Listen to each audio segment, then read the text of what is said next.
Good afternoon, and welcome to the joint informational hearing with the Assembly Aging and Long-Term Care Committee, the Senate Committee on Human Services, and the Senate Select Committee on Aging and Long-Term Care.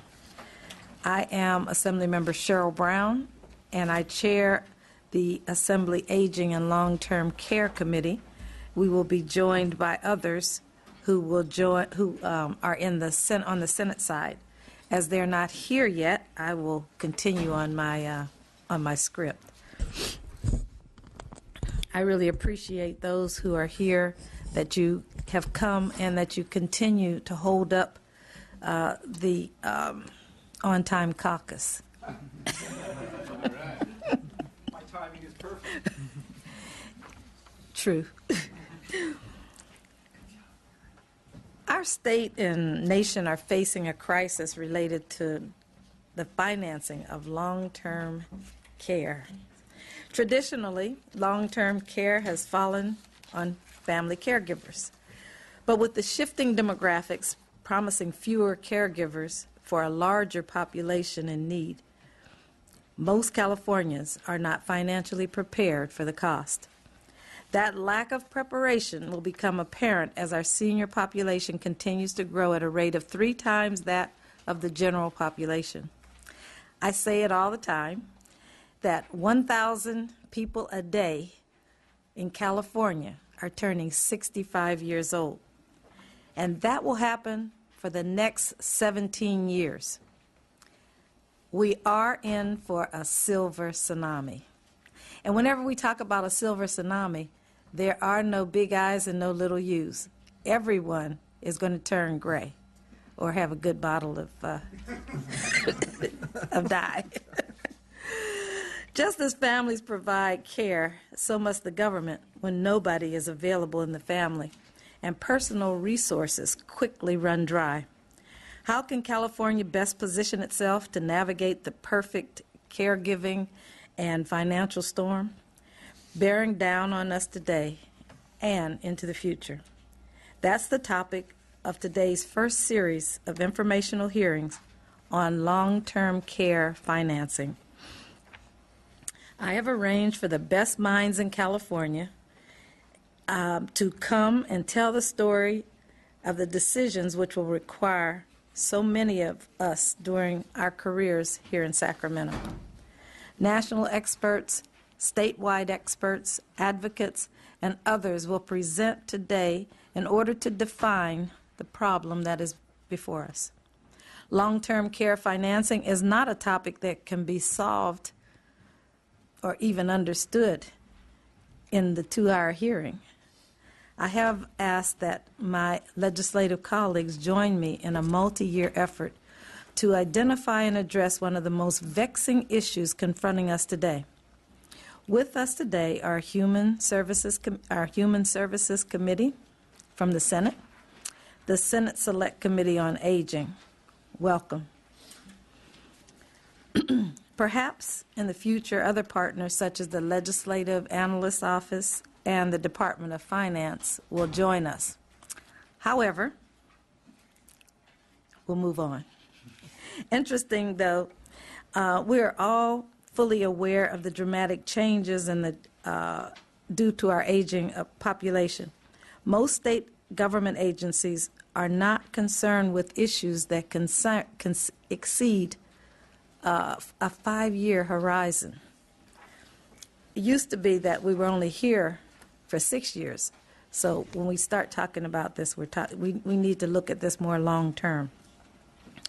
This means that since the demographic changes that we are concerned with won't be evident for the next 5 years, the fiscal and policy horizon that drives the good work of the Department of Finance and the legislative analysts, little is being done to encourage Californians to strategize for long-term care by planning and preparing early.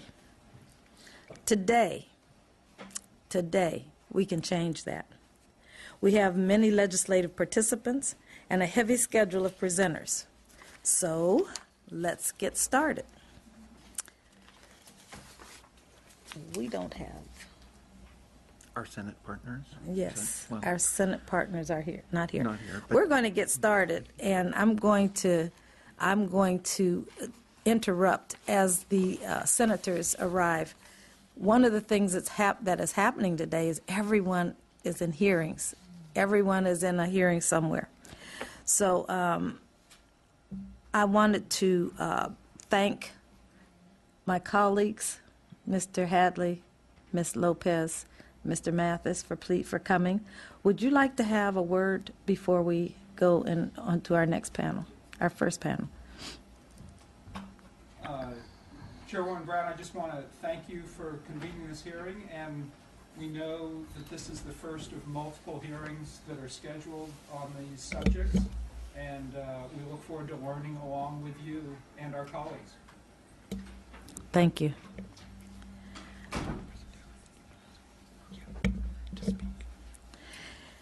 As I said, everyone knows that we have multiple obligations with the hearings today. I will need to present a bill in the Assembly Health Committee shortly. So if you would, please forgive our comings and goings. It's just the way this House operates. I would like to invite Dr. Bruce Chernoff to the witness table. Dr. Chernoff has given generously of himself on behalf of the SCAN Foundation.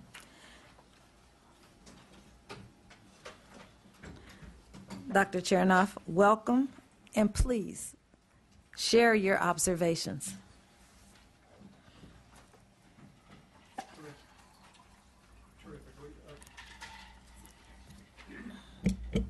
Okay? Are we on? I don't think so.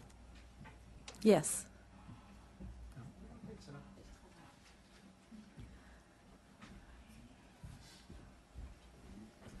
Priorities on the red. I didn't see that. Okay, there. Thanks. How about now? Up there we go. Wonderful. I'm learning. Well, first, let me begin by thanking all of you for inviting me, Assemblymember Brown, Senator Lieu, who's not here but is the chair of the Senate Select Committee on Aging, Senator McGuire, and all of the other elected officials who are here today for the hearing. My name is Bruce Chernoff, and I'm the president and CEO of the SCAN Foundation. We're a California-based foundation that focuses exclusively on issues related to vulnerable aging for older Californians. And what I want to do today is kind of set the table for our discussion. I'm going to provide an overview on the challenges of financing long-term care and to look a bit at how Californians think about being prepared for this, how they intend to pay for these needs, and some backgrounds on federal efforts to address this very important need. Let me begin by clarifying what we mean by long-term services and supports, because there's sometimes some confusion about sort of where does that end and where does the acute care system begin and vice versa.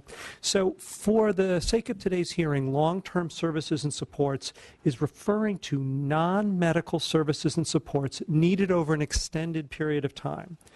These can be paid or unpaid caregivers, and we're talking about assistance with daily living needs like bathing, dressing, those kinds of functional needs. These are generally home and community-based services or in an institutional setting, but we're not talking about, say, being in a hospital, and we're not, say, talking about being in a doctor's office, which is in the first half of my life where I spent most of my time. Let's talk about, I want to build on the opening comments around demographics for a sec, because I think that's important. There's 12 million Americans today who rely on long-term services and supports. And in California, it's just under 1 million who live with 2 or more functional limitations. Again, hearing, vision, cognitive problems, ambulatory issues, self-care needs, or independent living difficulties. Right now in California, how do we pay for this? What does the model look like today? Because it really gets it, so what's the problem that we want to define and how do we want to go about fixing it? Today in California, Medi-Cal provides 72% of all the funding for long-term services and supports, as I previously defined it. It's really substantial. And I guess as a physician, as somebody who spent the first half of his career in practice before being in management and now working in the foundation, I will share with all of you that the least person-centered, most expensive alternative is the one we have today. And for those of you who have parents with problems, family members or loved ones, I can't tell you the number of times somebody has told me a story, you will not be able to guess what happened to, and then it feels a little like a Mad Lib. And all of us up here are of an age where we remember Mad Libs. You can start to fill in the blanks. It was this problem that occurred. It was this interaction, generally with the acute care medical system, that kind of didn't go the way we had hoped. And then came the moment where there was a transition, and on down the line, people have had similar experiences that really are difficult and expensive. So the challenge, as we think about this, is that beyond Medi-Cal, there isn't a lot of other funding at play. Individual out-of-pocket costs are about 22%. Long-term care insurance at this point in time, 11%. And then we have small other sources of funding, like the VA, for example, plays a role for specific populations. What does that mean for us in terms of California and the challenge we face beyond just the funding dimension of it? So the SCAN Foundation does an annual poll every year in partnership with the Associated Press and the National Opinion Research Council. And the importance of that poll is it is the national poll that looks at Americans' thinking, preparedness, knowledge about aging and long-term care needs. And one of the things we do in that poll is to oversample in California. So we really understand the needs of Californians, and we oversample in Spanish-speaking communities, not just English-speaking communities. So we have a real sense, urban and rural, we have a real sense for what the state looks like relative to the whole country. Two-thirds of Californians age 40 and older agree that they're going to need long-term care, but almost none of them have done any planning. Now, this is a really important point because there is good federal data, and it's relevant to California, that shows about 70% of people over the age of 65 will need some form of long-term services and supports. Now, this may just be a little bit of help at home. We're not talking about necessarily needing to be in a nursing home. This is not necessarily a medical intervention, but a little bit of help to succeed in remaining independent in the homes and communities of their choice. So the fact that people now understand that but aren't prepared is both a challenge and an opportunity. What's also interesting is that they overestimate, and Californians in particular, overestimate the role that Medicare will play in their lives. Medicare is not a provider of long-term services and supports, period.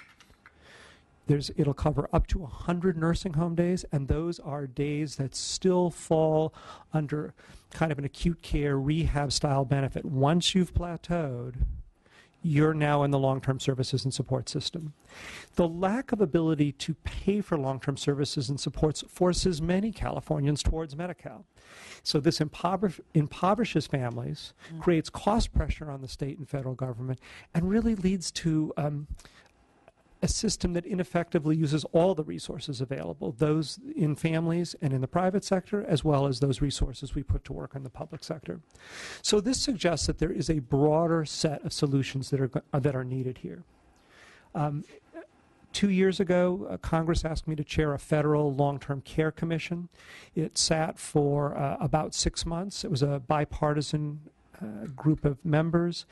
In the time that the commission was in place and hearing testimony and making recommendations, the group looked at 3 areas: financing, service delivery, and the workforce. And today I really want to talk just about the financing piece, and in another discussion we could talk about the other areas. There were a total of 28 recommendations across those 3 areas, some of which are being acted on today, which I think for myself and the other commissioners is nice to see. The financing area was clearly the toughest one, but what was interesting is that there was definite bipartisan support for a simple framework that says we need a comprehensive and balanced approach to both public and private responsibility. This needs to encourage individuals to prepare adequately, to finance their own needs, and to provide a strong safety net for those who cannot. Sort of building on that federal framework that came out of the commission, we at the SCAN Foundation have been trying to advance and sort of unpack that. So what does that really mean? And could we get to some policy solutions that could really be put to work? One of our major efforts is to fund a far more robust modeling effort than we've seen in almost 15 years at the federal level, using the Urban Institute and Milliman to better understand what it's going to take to finance long-term care. And we've had the support of the AARP organization and Leading Age to help create this robust modeling. We see 5 key modeling solutions that are likely to come out of this work and that are being looked at carefully. For the moment, these are operating, if this discussion today is operating at the 500,000-foot view, these 5 options operate at maybe the 30,000-foot view, and the next step is going to be to refine them. Some of that could be federal refinement, but some of it could be the state. So let's go through them quickly. The first 2 look at sort of tweaking existing approaches. One could argue that incrementalism is not going to be the best way to solve this problem, but I will go back to my earlier premise. The null hypothesis, just continuing to do what we're doing, is the most expensive, least person-centered option we have in front of us. So even an incremental step would be valuable. And the 2 kind of tweaks to existing approaches would be some additional private market reforms to help current products sell better, be a little more available. There are lots of challenges in selling the products that are available today, and there are some simple things that might be done that could make that easier. There are also some modifications to Medicaid that could make it more reliable as a support for folks, make it clear what it does and doesn't cover, and to build better connectivity with the private products that are currently available. So those are 2 areas for some modest tweaks around the edges. We do think that there are 3 important new insurance approaches that need some serious consideration. So when you look at long-term care as a problem, it is an insurable risk. It's a very important concept to put on the table, because some things, they need to be funded in some form or fashion, but insurance is not a great tool or vehicle for solving that problem. So we're here to tell you that we think this is an insurable risk. What that means is there's the opportunity on the front end to try to help insure an earlier need, understanding that that benefit will run out at some point, and that's where people either need to save or plan for that catastrophic need, and or we already have a backup, which is Medicaid to some degree. Another approach is to say people need to develop the personal responsibility earlier on, that they fund out of pocket with personal resources, and we look at a more catastrophic benefit that captures the 20% or more of people who will need 5 or more years of long-term care. Those are the most expensive of the folks who use services. And then finally, we are looking at whether there's a more comprehensive approach that would feel almost like a Medicare Part E, just to understand what it would cost, how it would be operationalized, what would the role of the private market be in a model like that versus what would be the role of Medicare itself in operationalizing that kind of product. These results will be available in the fall. They'll be publicly available. And the next step, I think, will be to unpack them a little further to understand their implications and to do both some CBO scoring at the federal level and maybe some state looks locally. I'll just end by saying I think the challenge that is in front of us today when you look at the long-term care insurance marketplace is that the current products that are there are not accessible, they're not affordable, they're not understandable, and they're not reliable for most people. And I'm not here to pick on the long-term care insurance industry. That is not the purpose of my comments at all. But to just recognize that the current market is not really sustainable the way it's built. And I think we have an opportunity to talk about how to get to a new generation of products that really addresses those 4 challenges. That most people can access them and do, that they're at a price point that works, that they're simpler and that people understand them, and finally that they're reliable, that if I buy it today, it will be there in 20 years when I need it. With that, I thank you for giving me the opportunity to chat with all of you. Thank you so much. Thank you. I want to welcome Lonnie Hancock, Senator from the other side of the building. Thank you so much for coming. Thank you. Could I ask a Yes, you can ask. Oh, this is time opening up. Because I thought those 4 things you said were so interesting. Hard to access, unreliable, and then what were the others? Sure. So let's go through them again because I think this could be a way of centering some of our discussion. The challenge for me, and this comes from my personal life, my practice life, my management life, is that the current long-term care products that are out there they're not accessible, right? Because, and let's unpack it a little bit further. They often require underwriting. People often wait a long time. They have needs. That makes it harder for them to actually be able to get a product.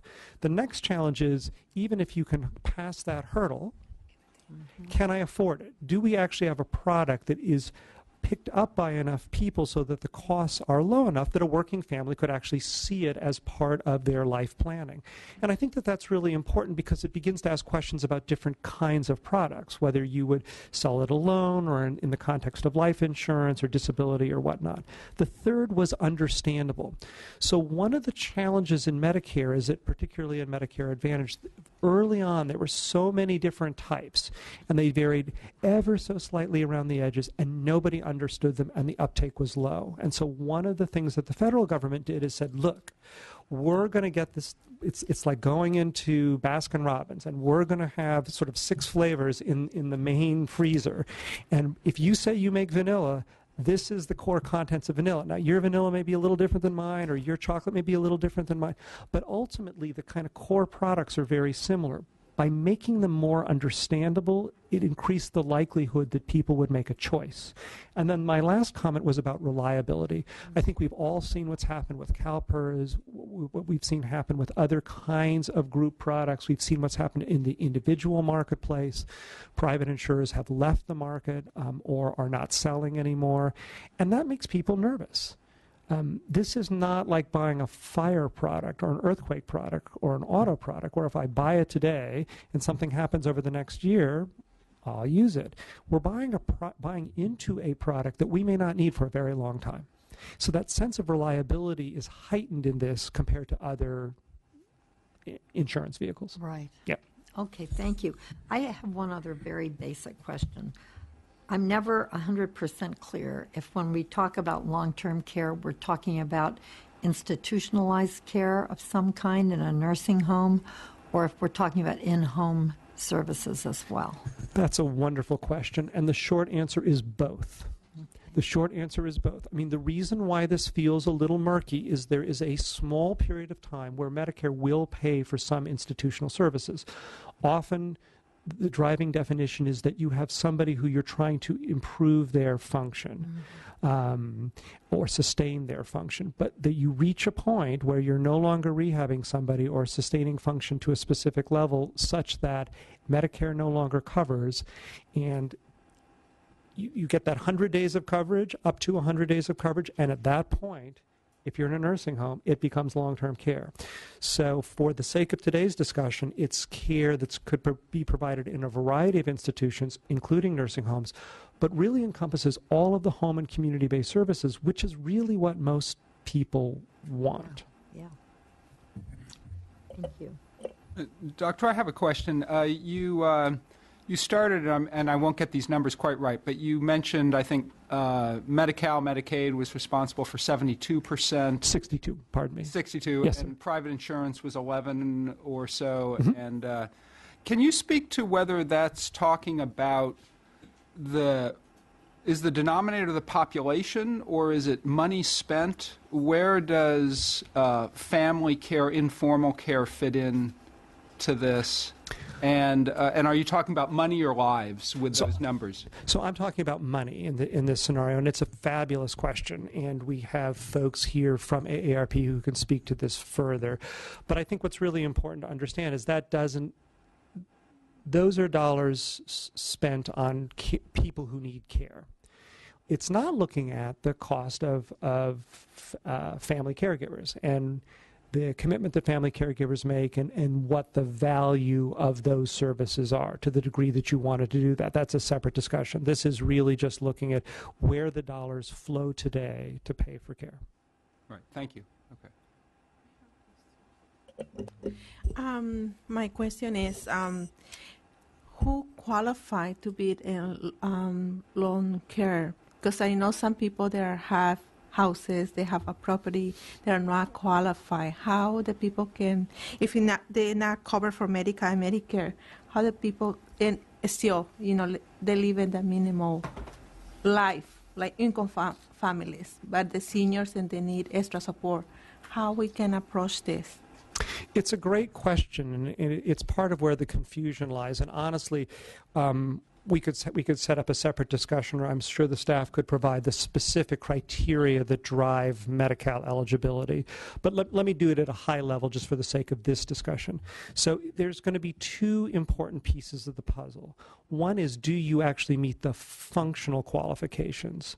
Do you have a need that is great enough for long-term care? So there are people who might have some very minor need, but actually wouldn't meet. So, for example, if you look at if you look at, say, the Medicare nursing home eligibility criteria, you have to have two functional needs. And so each of the programs that provide some level of long-term care has some kind of functional need requirement that defines whether or not you would qualify for that specific program. Because mind you, now they're all a little bit siloed. Long-term care comes in various flavors, and each of the programs have slightly different requirements. Then to I think the question that you're actually asking, which is the economic question.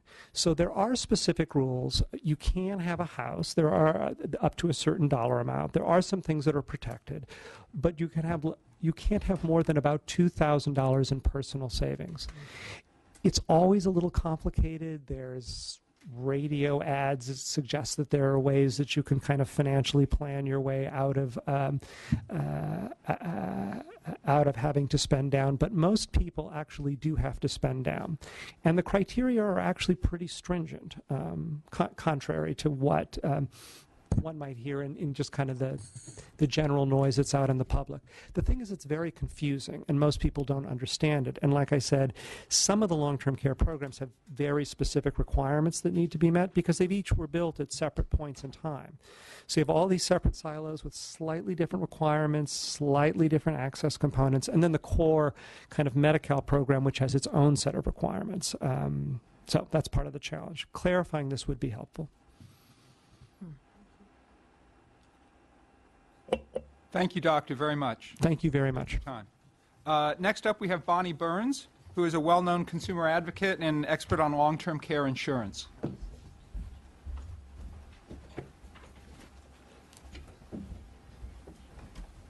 Excuse me a minute while I figure out where this is. Oh, there it is.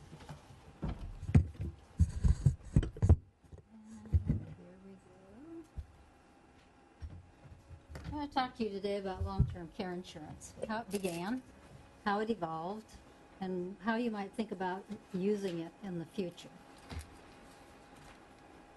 Our organization is a nonprofit organization. We support the high caps in the work that we do.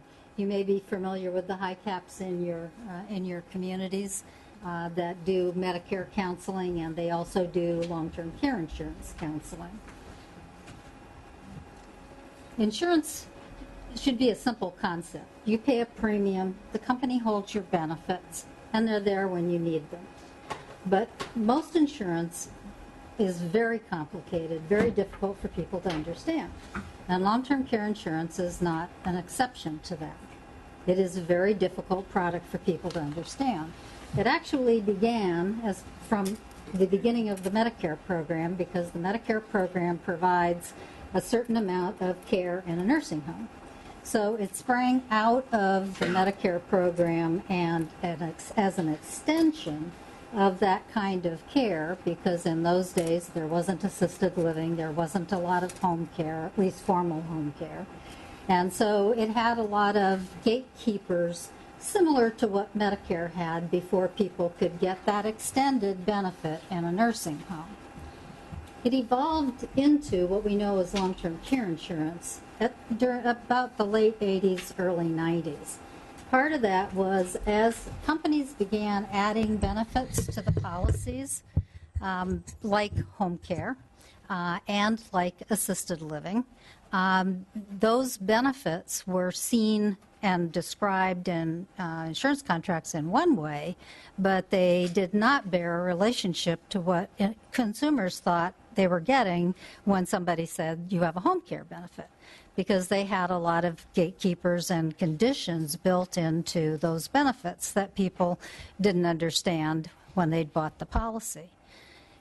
What happens with a new insurance product is as it evolves, problems arise, and they did, and in large part because these policies were initially sold to people who were already old.